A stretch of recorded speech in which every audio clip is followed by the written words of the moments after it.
ဒါဟိုင်းမင်းငါတို့ကို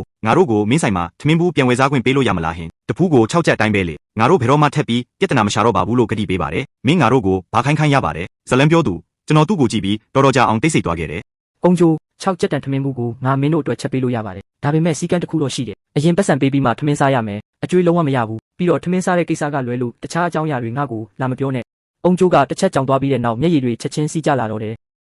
ရတယ်ကျေးဇူးတင်ပါတယ်ဒါဟိုင်းရကျေးဇူးတင်ပါတယ်အဲ့ဒီနေ့ကစပြီးအုံကျိုးဟာကျွန်တော်ဆိုင်ကိုထမင်းပြန်လာစားတော့တယ်နေ့တိုင်းနေ့လေရောညဘက်ပါအချိန်မှရောက်လာပြီးထောက်ဆုံးကခုံတခုံမှာထိုင်ကတိတ်ဆိတ်စားတောက်ပြီးတာနဲ့ချက်ချင်းပြန်တယ်ဘယ်တော့မှစကားအပိုတခုမှမပြောတော့ဘူးတခြားရွာသားတွေတီးသွားကြတော့လေတယောက်ပြီးတယောက်ဆိုင်ကိုပြန်လာကြတော့တယ်စံတုံးကတော့6ချက်အတိုင်းပဲအရင်ပတ်စံချေပြီးမှထမင်းစားရမယ်အကျွေးလုံးဝမရဘူးသူတို့တွေဘယ်တော့မှဈေးမစစ်ရဲကြတော့တလို့အတင်းအဖျင်းစကားတခုမှလည်းမပြောရဲကြတော့ဘူးကျွန်တော်ရဲ့စီကန်းကတော့အရင်တိုင်းပါပဲတပူးကို6ချက်ဟင်းကအသား2ခွက်အသီးရွက်2ခွက်ထမင်းအဝစားဟင်းချိုလက်ကလက်ထဲကရောင်းချကလည်းဘယ်တော့မှမတုံပဲလူတိုင်းကိုအပြည့်အဝထည့်ပေးမြဲပါပဲဒီစီကန်းကိုကျွန်တော်အမြဲတမ်းစောင့်ထိန်ခဲ့တယ်ဟင်းတွေကလည်းစေတနာပါတလို့ပမာဏကလည်းတကယ်ကိုတန်ဖိုးရှိပါတယ်ဒါပေမဲ့ကျွန်တော်သူတို့ကိုအသားတစုံပိုမထည့်ပေးတော့တလို့ထမင်းတစုံလည်းပိုမခုပေးတော့ဘူးအကျွေးလည်းလုံးဝမပေးတော့ဘူးသူတို့အချိန်ပိုဆင်းလို့နောက်ကျတဲ့အခါမျိုးမှာလည်းပူပူနွေးနွေးထမင်းရင်းတွေချမ်းမထားပေးတော့တလို့ပွဲတော်ရက်တွေမှာလည်းသူတို့အတွက်ဟင်းတွေကြက်ဥတွေအပိုမထည့်ပေးတော့ပါဘူးဒါဟာကျွန်တော်စိတ်ပုတ်လို့မဟုတ်ပါဘူးလူအချို့ဟာသားကသူတို့အပေါ်အနှဲငယ်ကောင်းပြရင်တော့တစ်သက်လုံးကျေးဇူးမထားတတ်ကြပြီလူအချို့ကြတော့လေသားကဘလောက်ပဲကောင်းကောင်းဒါကိုရထိုက်တယ်လို့ပဲထင်မှတ်ကပို့ပြီးတော့တောင်းဆိုလာတတ်ပြီးသားကိုပြန်လာခြင်းစေတတ်လို့ပဲဒါကြောင့်ကျွန်တော်ရဲ့စေတနာကိုအဲ့ဒီအချိန်ကစပြီးတန်ဖိုးထားတတ်တဲ့သူတွေကိုပဲပေးတော့တယ်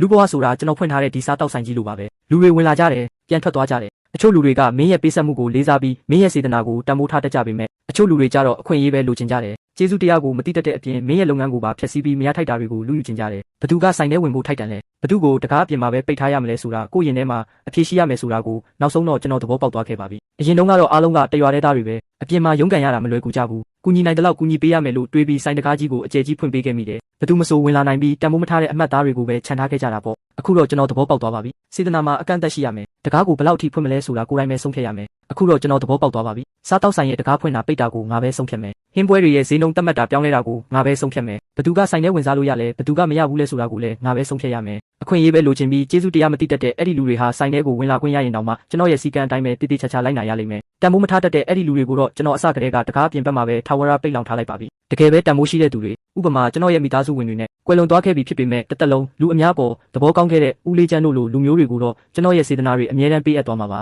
ဘဝကိုအောင်မြင်ဖြစ်ထွန်းပြီးတည်တည်ငြိမ်ငြိမ်နဲ့ပဲဖြတ်တန်းသွားမှာပါတရင်ပေါက်အပြင်ဘက်ကနေအောင်ကြီးကတကယ်ကိုတာယာလှပပြီးဆိုင်ထဲကိုဖြာချနေတာမို့လို့နှွေးထွေးလို့နေပါတယ်မိဖို့ကြောင့်တဲ့ကဟင်းချက်တဲ့အတန်တွေကတစီစီနဲ့မြည်နေပြီးဟင်းနှံတွေကလည်းဆိုင်တစ်ခုလုံးမှာပြန့်နှံ့လို့နေတယ်ဆိုင်ကမ်းမကြီးထဲမှာတော့အလုသမားတွေအပြည့်စုံထိုင်နေကြပြီးပူပူနွေးနွေးထမင်းမှုတွေကိုပျော်ပျော်ရွှင်ရွှင်နဲ့မြင်းရီရှက်ရီစားတောက်နေကြကရေမောတန်တွေအဆက်မပြတ်ကြားနေရတယ်ကျွန်တော်ရောင်ချကိုကင်ပြီးတန်းစီနေတဲ့အလုသမားတယောက်ရဲ့ထမင်းမှုတွေကိုအာလူနဲ့ကြက်သားချက်တွေကိုအပြည့်အဝခုထည့်ပေးလိုက်တယ်6ချက်တန်ထမင်းမှုကိုတော့ကျွန်တော်ဆက်ပြီးရောင်းချသွားမှာပါဒါပေမဲ့ကျွန်တော်ရဲ့စေတနာကိုတော့တန်ဖိုးထားတတ်တဲ့သူတွေကိုပဲပေးအပ်သွားပါတော့မယ်